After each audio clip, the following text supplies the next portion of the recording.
Ne n'abandonnons jamais, il y a une vie, même avec le cancer, une vie faite de joie, de projets et d'amour. La vie est belle.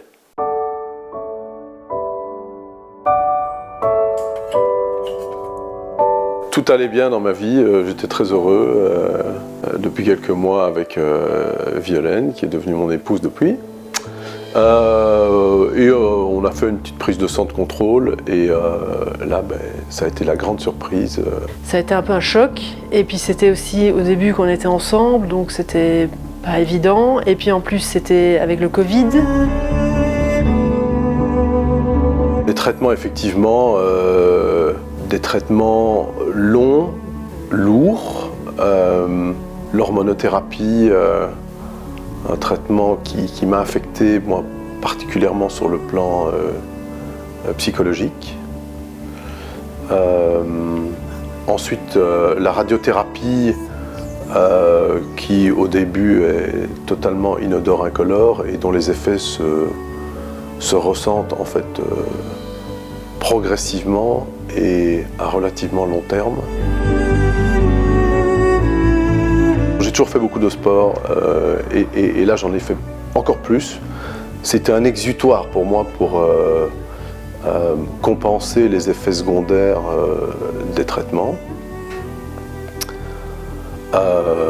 Et donc oui, à la fin du traitement de radiothérapie, je me sentais en bonne forme et j'avais ce projet déjà en tête depuis longtemps et je me suis dit que je devais le faire à ce moment-là. Et donc oui, j'ai fait l'ascension du Mont Blanc. Voilà. Dès le début, dès l'annonce de la maladie, donc Vio, mon épouse, m'a accompagné chaque jour. Elle m'a encouragé.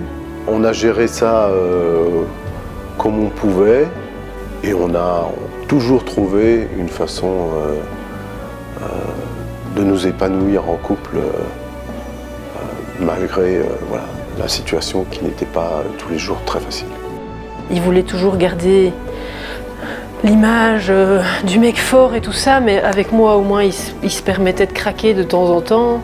Mais donc moi je ne pouvais pas craquer en même temps que lui. Et je pense que l'accompagnant a quand même un rôle de stabilisateur ou dans le sens de roc sur lequel on peut s'appuyer. Et quand on n'est pas bien, on sait que l'autre est là et qui va nous aider, à nous soutenir. C'est un combat qu'on a mené finalement à deux. Moi je l'ai mené par les traitements et puis elle en étant présente et en m'encourageant chaque jour. On est aussi acteur de sa guérison et qu'il ne faut surtout pas baisser les bras. Voilà, être optimiste, continuer d'avancer, ne pas abandonner.